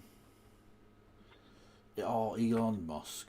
Everyone, crack open the micro violins and the nano violins, because we're going to need a smaller violin. Elon Musk is... I did a shark reference as well. Anyway, Elon Musk wants to leave politics because he's tired of attacks from the left. Fucking what a whiny bitch. You know full well, you can't right? just be the richest person in the world who literally runs the White House and has impregnated, I think, every single woman on Earth at this point. And you still have to whinge because you haven't got it good enough. Fucking Christ almighty. What do you want, mate? How entitled are you? I know you're a white South African, but even they must realise there are fucking limits. Jesus. Oh, are we tracking the nationalities of dangerous sharks? It's a good point, Solar Gold. Well, if we're going to start doing foreign criminals who are not paying taxes, America, South Africa's leading the fucking league table. True, Jesus. true. Yeah, both South Africa and Israel. Unbelievable. Anyway, speculation of the Tesla CEO's possible departure comes as his influence in the administration appears to wane. Soon as he made himself public in Wisconsin and lost, the writing was on the wall. Trump needs his money, but if there's one thing Trump can't stand, it's the smell of defeat. That's why he still goes on about the election he lost and how it was stolen from him, because it's like the worst thing in the world. He'd literally rather lose a leg than admit defeat ever. It's so true. It's so true. And that's the funny thing, is this shows that bullying works.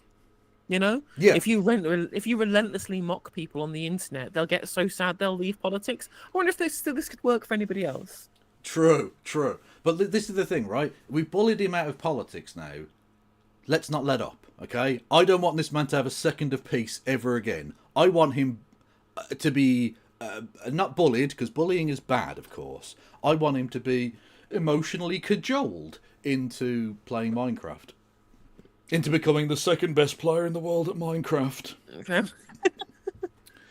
Would be good. I reckon we can less than a decade. God, no, Kev, stop it. Thank you, Wolfglen, for giving 5 gifted community subs. You honestly, I will suck you dry, mate. And thank you to Over the Story for gifting a sub to Sister Rose, and also everyone go and follow Sister Rose, who's fucking awesome. Very true. We're on a hype train. If we get to level 2 of the hype train, I will finger the recently deceased Pope, because we haven't talked about this, and it's not that big a deal, really, I suppose. But it is annoying. I'm going to attack the left now, because I'm a radical centrist like that. A lot of the people on the left have been taken in by the kindly words of the recently deceased Poperati.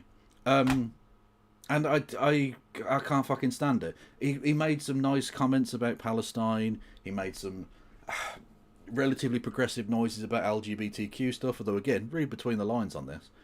But also, at every opportunity during the course of his entire career, defended pederasts.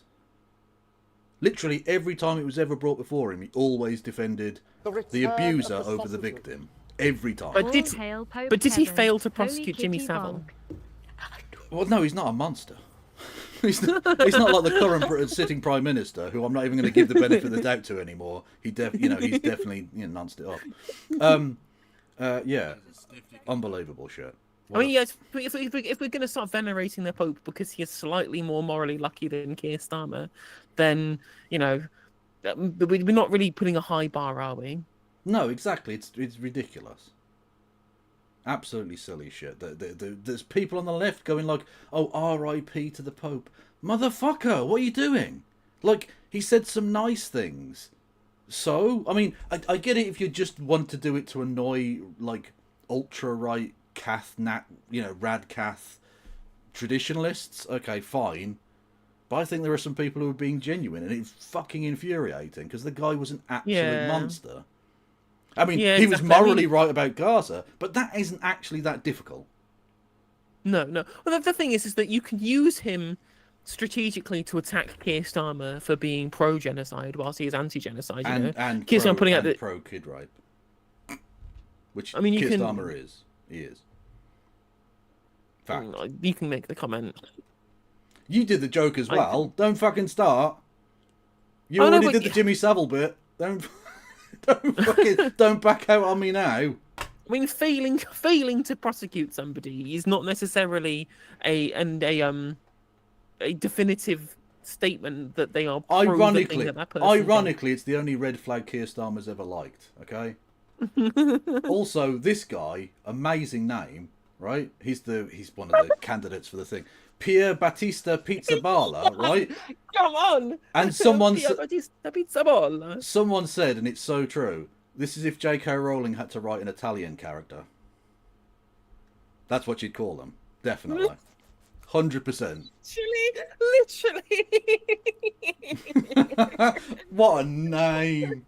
What a name. Like, if you're Italian and your surname is Pizzaballa, like, you probably change it, don't you? I don't want to be a stereotype.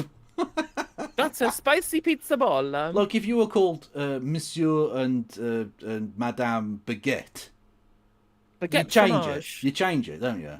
The return of the sausage. Fucking mad. No comments. They should change the Domino's Meteor pizza to this. True. Thank you, Over the Historian with Bitty Bits. Thank you, Wolfglen with gifted 25. Jesus Christ, mate. That is a lot. That is a lot of money. Are you sure you can afford it? Like, if you're rich as fuck, I've got no problem with it. But that's a lot of money, mate. That's like 125 quid or something, isn't it? No, hang on. No. Yeah, about 140 quid. Fuck, that's mental. Thank you. Thank you, Phil Decker, and thank you, Over the Historian with Bitty Bits.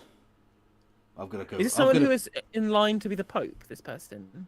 Yeah, this person is an Italian Catholic prelate who has served as the Latin Patriarch of Jerusalem, a Franciscan friar. He was made a cardinal by Pope Francis in 2023. Due to the context during the Gaza war, he is considered a leading candidate to be elected the next Pope at the 2025 Papal Conclave, also known as the Paper Boil. Palpable. Nothing will ever beat Pope-mobile, though. Pope-mobile, true. Pope-mobile. Love it. My favourite, I was reading about the Pope-mobile once, right? Catholics are fucking weird. Trust me, I know, I was an altar server. You know, the several popes ago now, Pope John Paul II, he was shot. Nutter shot him, right? And he survived and went on to live to about fucking 400 years old. And I remember one Catholic arguing that it was God's will. God intervened to save the Pope by deflecting the bullet away from his vital organs. And I can't help but feel that if I was the Pope and I was literally God's like top dude, he's number one boy, right? He's big cheese. Couldn't he deflect the bullet away from me entirely? Why did it have to just go through my non-vital organ? Like, you're God. Just stop the fucking bullet, mate. What? Which is why, of course, now the Pope Mobile's surrounded by glass and looks like looks a little bit like the Homer car, if we're honest. Yeah, like it's true. Like it's truly the best sign of omnipotence when your powers to prevent papercide are so weak that they still require bulletproof glass. Yeah, true. Like if you run a clairvoyance bit and it gets cancelled due to unforeseen circumstances. You're taking the piss there. Anyway, back to this fucking wiener. Elon Musk is reportedly set to leave this government role because he's tired of what he sees as a litany of vicious and unethical attacks from the left. Chat, can we get our tissues out? For crying purposes, obviously, and nothing else. According to the report from the Washington Post. It remains unclear when Musk will depart as head of the Department of Government Efficiency. His special government employee status will expire at the end of next month. A person familiar with his thinking told that his thinking. You mean the wild, irrational, emotional come-downs and highs of the ketamine addict? Because that's what it is. It's not thinking, it's where is he in his K cycle? Anyway. A person familiar with his thinking told the Post that Musk thinks that his work at Doge won't be diminished because of his departure. So you're so pathetic that just like all of your other businesses, they're better if you aren't there. Because he doesn't put a fucking rocket into the sky, he doesn't build a single car. The only car he's designed is the ugliest piece of shit on any road ever. Literally the worst. Literally, he is Homer Simpson. Yeah. Like, he just employs people who are good at these things. He can't do anything. He hasn't invented anything. He hasn't achieved anything other than being the biggest cunt ever. Yeah, he's just a marketing guy. That's all he does, you know? Yeah. He jumps on businesses that other people have made and then exploits them. I did that. That was me. I did that. No. You just bought it. You're just an angel investor. The thing is, what's funny to me, do you know that the extra that the American government is having to pay on bonds, on the national debt, on treasuries, you know, the extra they're having to pay because of the increase in yields, is more than the money saved in Doge. Yeah, so they've done of course nothing. It is. Yeah.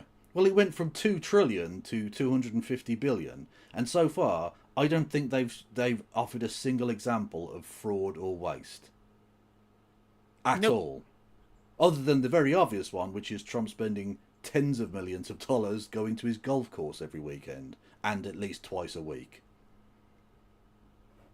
Just saying. Won't be diminished because of his departure, noting that staffers have already established themselves across a slew of federal agencies. But speculation of Musk's possible departure comes as his influence in the administration appears to wane. The New York Times reported last week that the acting commissioner of the IRS, so that's the Inland Revenue Service, which is basically the, tax people, was being replaced after Treasury Secretary Scott Bessent complained that Musk had his preferred candidate installed without Bessent's support. Musk has also annoyed other cabinet members by failing to coordinate with them in cost-cutting moves. Speaking of Scott Bessent, have you seen that he's admitted that China's won and that their trade war is unsustainable? Yeah, China's gone as like, I've been attacked. Nothing happened to us. What have you done? Fucked your own economy. Great. Trade war over. We've won. Yeah. Do nothing, win. True. Wearing my Kev was right about everything hat today. Oh, I need that hat. Thank you, Boy Meets Minnie. Everyone go and follow Boy Meets Minnie, who is fucking awesome. And Indian. And awesome. Where were we? Oh, yeah, so yeah, I was reading a story of unconfirmed, but I can absolutely believe this is true, of a particular person in the Treasury Department, because they cut loads of different people from across the board, right? And then they had to be reinstated because they took them to court. But they reinstated them, but put them on leave. So they were paying them to do nothing, right? Government efficiency. Turns out that at least 2 people in that department who were put on leave didn't want to be on leave, so they found other work and tried to file their resignation to the department, but the person who deals with the with the resignations was also on leave, paid leave. So their resignation letter raw efficiency. Chat. just sat there doing nothing, and they were in this limbo where they literally couldn't do anything. They were just on leave, getting paid to do nothing. It's so efficient. I wonder who could have possibly seen this from the fucking ketamine freak waving a fucking non-operational chainsaw around his head would lead to this kind of fuck up. Incredible. Just raw, unmitigated efficiency, chat. Adults in the room. And by adults, I mean 20-year-olds, so technically they are adults. From 4chan, legally adults. Who are incel freaks, who are currently running the federal government. No wonder planes are literally falling out of the fucking sky. Meanwhile, Wedbush securities analyst Dave Ives has said that Musk should leave his government role once again, focus his efforts on Tesla, arguing that the company is facing a code red moment. Yeah, but that's got nothing to do with him not being like at the helm. Literally, it's because he's an evil bastard and no one wants to buy his cars. So the inflated bullshit of my cars are going to sell loads, we're going to have super duper robo taxis next Wednesday, honest guys, which then inflates the cost enormous, or inflates the price of his stock enormously, which he can then use to leverage on loans to buy other companies, etc., etc., etc., isn't there anymore. The pump that allows him to artificially inflate his own wealth is broken because he's Zig-Heiled. And on top of this, Tesla's getting fucked over by the current administration's trade policy that Elon Musk spent money to try and put into government. Yeah. It looked like a great investment at first. It looked like a great investment. He spent 250 million, and between in the interregnum between the election and the accession to office, his wealth went up by like 120 billion or so. It's some absurd number. Again, inflated nonsense numbers, but technically it did go up by that much. He's lost all of that and then some now. Yeah, he's literally poorer than he was, and that's way more hated. Because he basically backed Trump entirely on the grounds of anti-woke, because this guy's brain is broken from the Twitter that he bought. And whereas all of the economic policies, he doesn't support any of these things. He doesn't support anti-immigration. He doesn't support protectionism. He doesn't support anything like this. He doesn't support government spending. Like, he wanted austerity. Donald Trump doesn't want austerity. He wants $1 trillion Pentagon budget. Yeah, because again, Donald Trump doesn't really believe in things. He just sort of reacts. He's he's just emotion. Literally, he's all he is. He's not a physical being. He's just emotion. And depending on what bit of him, he's just a brain in a jar. And depending on which bit you poke, depends the emotional reaction you're going to get, right? So one day he's like, oh, Reagan was fucking awesome. And then the next minute, America's never been good. It's a pile of shit, but I'm going to make it brilliant. And the next day he's like, we need to slash everything. No spending on anything. And then the next day, 200 gazillion for Israel. Woo! You know, it's an emotional roller coaster. Another Volvox fan asks, will you pronounce the word, and then it's spelt out Q-U-A-Y? It appears in Civ 7, and I have no idea to say it. It is pronounced brilliantly. I presume you're not a native English speaker, and that's fine. It's pronounced key. Yeah. English doesn't make any sense, because that's the same as K-E-Y, as in the thing you put into a door to turn it to open it. Doesn't make any fucking sense, but that is how you pronounce that word. Key. It is indeed. It is wrong, but that is how you pronounce it. Because English is rubbish, but we were powerful enough at a time when international travel was good enough that we took over the world and made everyone speak it. So now everyone has to just deal with that shit. Anyway. Talking of imperialist swine, Elon Musk. Quote, Musk needs to leave the government, take a major step back from Doge, and get back to being CEO of Tesla full time. Ives wrote to clients on Sunday, according to Bloomberg. Quote, Tesla is Musk, and Musk is Tesla, and anyone that thinks the brand change Musk... Hang on. Thinks that the brand damage Musk has inflicted is not a real thing, spend some time speaking to car buyers in the US, Europe, and Asia. You will think differently after those discussions. Yeah, we've already seen the numbers. You don't need to discuss it. It's not anecdotal, you prick. We've got actual numbers. And they're down across the board, except in one place in Europe. The UK, where they're up 1.2%. Woo! They're down like 60% in Germany. So, you know. Yeah, and this is, remember, this is Germany, where Elon Musk campaigned for the AfD, and where the AfD are polling in first place. Yeah. And I'll just say this. Historically, people who Sieg Heil haven't always been unpopular there. So, like, well done, Germany. I presume they had a National Day of celebration for their former Chancellor on the 20th. It was his birthday, after all. I mean, you wouldn't, like, he's a historic figure. I don't know why everyone's reacting like that. That's silly. Quote, Tesla has unfortunately become a political symbol globally of the Trump administration / Doge, unquote. Unfortunately, what did you think was going to fucking happen? When him and Trump have literally been sucking each other off.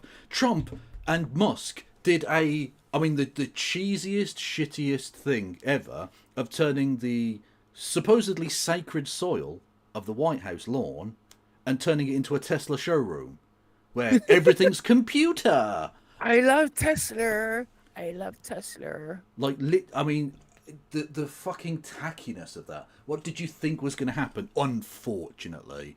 How could it not be a global political icon when you've got literally Tesla cars on the fucking lawn of the White House? By the way, totally fucking illegal. Breaks the Hatch Act 9 ways to Sunday. Which, by the way, they need to actually try and enforce that at some point. It's fucking ridiculous. Fucking Jimmy Carter put his peanut farm into a blind trust so that he wouldn't be, do peanut-based corruption, apparently. Whereas you can just have, like, Tesla showrooms on the front line. It must be another law, surely, that the other motor vehicle corporations could use. Because that's, like, he's just getting free advertising from the fucking federal government. How is that, like, competitive for them at all? Ridiculous. And they're still being fucked up, and they're still losing. It's very funny. Yeah. Ives added, going on to argue that the company faces, quote, potentially 15 to 20% permanent demand destruction from future Tesla buyers due to the brand damage Musk has created with Doge, unquote. I think that's very generous. I think you're looking at more than 15 to 20%. Yeah. And I think that he can get done for violating fiduciary responsibility. You'd think that, leveraging his Tesla stock to fund a political campaign explicitly to undermine the value of Tesla by imposing tariffs on it. Surely that, if anything is a violation of fiduciary responsibility, surely that must be. Yeah. What's this? Oh, Musk is doing his... Oh, he's doing some call about it. I'll have to give that a watch or a listen off screen. Thank you, Kieran, with Bitty Bits.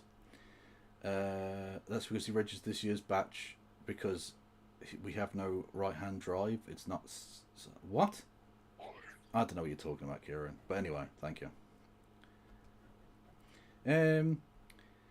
The Post also revealed that some officials refused to comply with Musk's requirements that federal employees send weekly emails listing 5 things they did the previous week.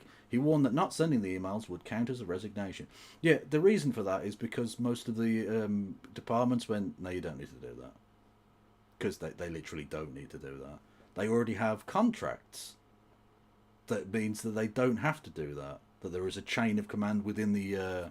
individual departments that deals with that, and that some random wanker asking you to waste time on a Friday afternoon explaining this shit, it is not a productive thing for that department. Like, literally, even fucking the FBI, what's his name at the FBI, Bongino, literally went, no, don't do that, you don't need to do that. And Bongino, Jesus Christ.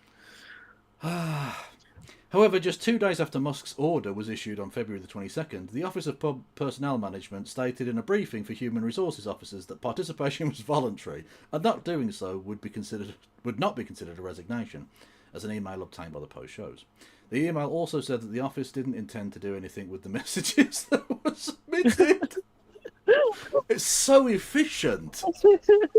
Create a layer of administration that does nothing. Such efficiency. What we need is red tape for no reason. Agencies are now employing different policies, with some agencies having stopped requiring the emails. A small number of departments still follow the mandate, while others require emails but don't follow up to check for compliance or track responses in a way the employees have noticed. It's a joke. Like, yeah, keep up with the mandate, but we aren't going to check. So, I mean, that's basically don't bother then. Because people are trying to convince us this man was a super genius. He's going to get us to Mars. He is. I believe him. I mean, if he can fuck himself off to Mars, that'd be great. That would be good. But, like, that's never, ever going to happen. Not under, like, in a fucking 1,000 years or so, I don't know, whatever. But, like, there's not, Elon Musk isn't going to go to fucking Mars. There's no ketamine on Mars. Many of those who are still sending the emails are sending similar messages each week, or are viewing them as a joke. Yeah, just copy and paste from last week. They're not checking, so who cares? Just put "fuck you, Elon" for all of the 5 days. Who cares? I had invited people to do that, and one of my viewers submitted the entire script of the fantastic movie The Bee Movie. Oh, legendary! Which is a delightful one, and I do hope they check that Excellent one memes, because it's a good script. Anyway, yeah. Oh, hang on. How have I? I've made my entire screen disappear. I feel like such an old man when this happens. Oh, for God's sake! Hello. Hello. You alright? Yeah, I can still hear you, but for some reason, I now can't get the fucking thing to work. Good. I don't know. Essentially. Oh, should we leave it there then? We can do, but I mean, I literally can't get my. I was checking my OBS, and I now literally can't get thingy to work. The Chrome page just won't turn up. I can still hear you, so it's still going. I assume the stream is still going as well, but I can't see anything. Yeah. I mean, it still says you're live on my end. Brilliant. Well. Okay, everyone. Well, I can't raid out. But go and check out whoever's going to be raided into. Oh, God. That's very strange. Yeah, it literally just won't do anything. My computer is tab old and towards. Yeah, hang on a minute. Chrome.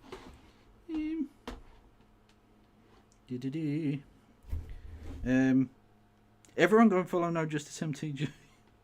Yeah, everyone go and follow KF Logan. Not that he'll know that you followed, but. Well, I might hear it because the noise alerts on the OBS might still work. True. Alt tab. Yeah, I could go for a drink right now. Oh, well, someone's asking what my shirt says. The shirt says, "I only came for the Mars Volta channel." What? Oh, okay.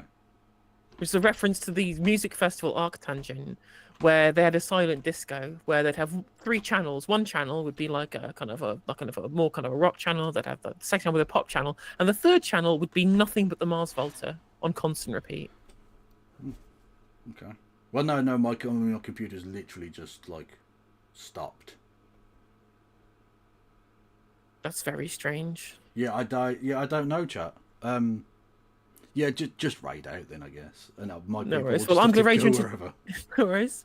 Twitch viewers are going to pop you over into Jason Society. YouTube viewers are going to send you into My Left Eye. Make sure you drop a follow to each of them. Obviously, follow Kevin, as I said before. It's KFLogan1875 on Twitch and on Twitter and Blue Sky and all the other places. And it's at Ploppy111 over on the YouTube. Please go and drop a follow. It's free to do so. Make sure you do that. Yes, and everyone go and check out No Justice MTG immediately. Enjoy Jason Society and My Left Eye. I'll see you all tomorrow for PMQs. Take care and free Palestine.